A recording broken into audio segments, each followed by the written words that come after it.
Ehlers-Danlos syndrome, or EDS, refers to a group of inherited disorders that affect the connective tissues. The disorders result in findings like hyperextensible skin, hypermobile joints, and rupture of blood vessels. While there are more than 13 types of EDS, you only really have to remember 3 for exam day.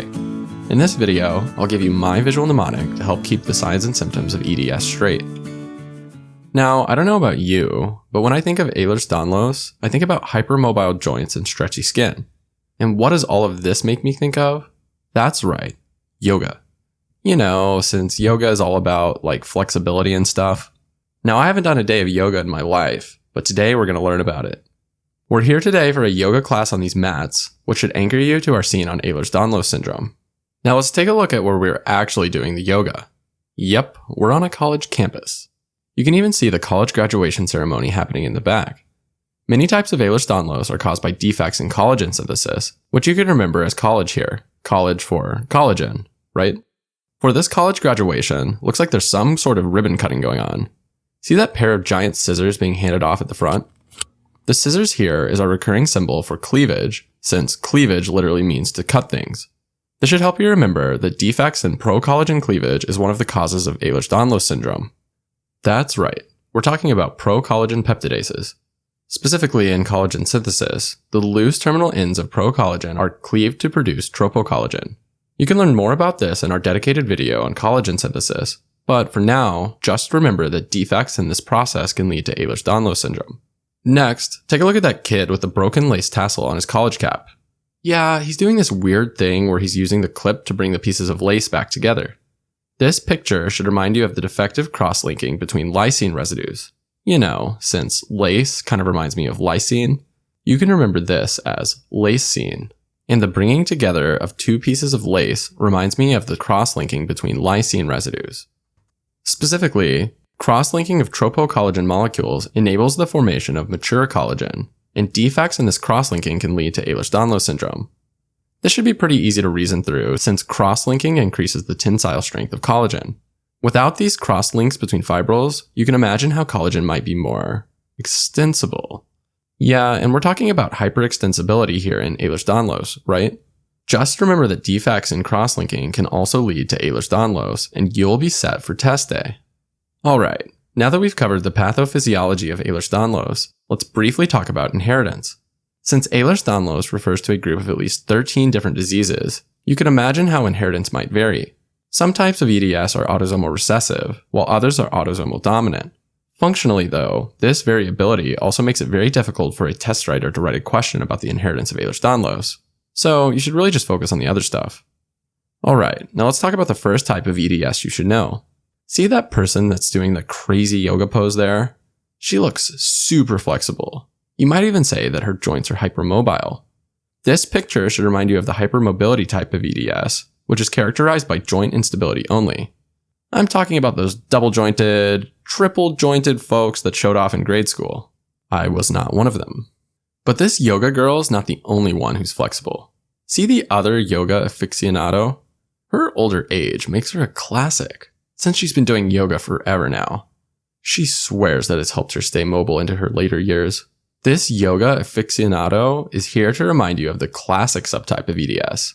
And I want you to remember that she also has hypermobile joints, which should be obvious because I can't even get close to making the pose that she's doing right now. She gets pretty low. Alright, the second thing you should note about this person is her skin. Yeah, she's had her fair share of years, and now you might say that her skin is a bit, looser. This saggy skin should remind you of the hyperextensible skin that is another feature of classic EDS. Now let's take a look at what she's leaning back to look at. Yep, she's looking at that hive right on that tree. Like the classic yoga girl she is totally unfazed by this giant hive hanging right above her. By the way, a hive should remind you of the number 5, since hive rhymes with 5, right? This should help you remember that the classic subtype is caused by defects in type 5 collagen. Specifically, mutations in COL5A1 and COL5A2 have been demonstrated to lead to classic type EDS. Just remember this hive and you'll have this down. Next, take a look at the woman relaxing by the tree. Wait a minute, it looks like they were still watering this tree. See that red hose there? kind of reminds me of a blood vessel, doesn't it? Yep, this red blood vessel-like hose is here to help you remember the third type of EDS you should know, vascular EDS, a hose for vascular. Vascular Ehlers-Danlos syndrome affects vessels itself, like the aorta, as well as the vessels inside tissue, like muscles and organs. Now, why is there a hose over here? Well, it's being used to water a tree, which would remind you of the number 3. You know, since tree sounds like 3. Vascular EDS results from defects in type 3 collagen, specifically from mutations in COL3A1. And as you might already know, type 3 collagen plays a major role in reticulin, which is found in blood vessels. Defects in type 3 collagen then weaken the walls of blood vessels, which explains symptoms like easy bruising. We didn't make a symbol for easy bruising, since I thought it was obvious that vascular EDS and the consequent easily ruptured blood vessels would get you to bruising. Now take a look at how this woman is relaxing. Yeah, she's biting right into a juicy berry. This exploding berry should help you remember the finding of berry aneurysms. Berry aneurysms are outpouchings of blood vessels that develop along the cerebral arteries. The weakened vessels in vascular EDS are prone to forming these outpouchings, which are called berry aneurysms. These berry aneurysms are important because they can rupture, leading to hemorrhagic stroke. Just remember this woman biting into this berry, and you'll have this finding under wraps. Next, I want you to focus on the unique shape of this tree. Doesn't it kind of arch over, a bit like the aortic arch? Yep, this arched tree should remind you of the aorta, one of the major structures affected by vascular EDS. Specifically, patients with vascular EDS have weak walls of the aorta, which, as you probably know, is a highly pressurized vessel. The weak walls can develop outpouchings called aortic aneurysms, which can then rupture. Blood can also enter into the splits in the vessel wall, in a condition termed aortic dissection. To help you remember the finding of aortic dissection, notice how this lady is peeling the bark right off this aorta-shaped tree.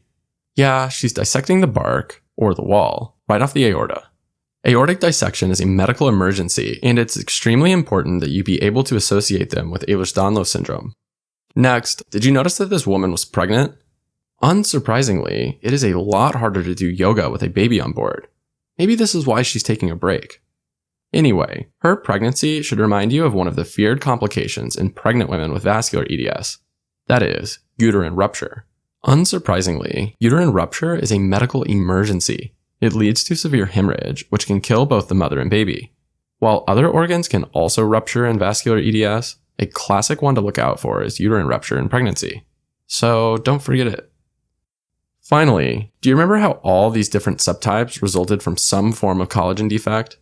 Well, let's swivel back to that graduation ceremony. Take a closer look at the graduation speaker. It looks like they got someone pretty high up to give this year's talk. Anyway, he's wearing a mitre hat, which is our recurring symbol for mitral valve prolapse. All types of Ehlers-Danlos syndrome may present with mitral valve prolapse, which is basically just a floppy mitral valve. On auscultation, this presents as a mid-systolic click and late systolic murmur. This is caused by the sound of the mitral valve flopping loose and the regurgitation of blood late in systole. In addition to the aortic signs above, this is a really nice cardiac tie-in, so definitely remember this one on test day. Alright, and that is all for Ehlers-Danlos syndrome. I hope you enjoyed this one. Let's recap before we get out of here. Ehlers-Danlos syndrome describes a group of inherited disorders caused by defects in collagen. While there are a variety of causes, some include defects in tropocollagen cleavage or in cross-linking during collagen synthesis. There are 3 major types of EDS that you should remember for test day. The hypermobility type presents with joint instability only. The classical type presents with both joint hypermobility and skin hyperextensibility. The classical type results from defects in type 5 collagen. Finally, the vascular type of Ehlers-Danlos results from defects in type 3 collagen. It can present with complications such as aortic dissection, berry aneurysms, and rupture of organs, especially uterine rupture during pregnancy. All the above subtypes of Ehlers-Danlos are also associated with mitral valve prolapse. Alright, now that's it for Ehlers-Danlos syndrome. Let's finish this stretch here and get out of here. We'll see you next time.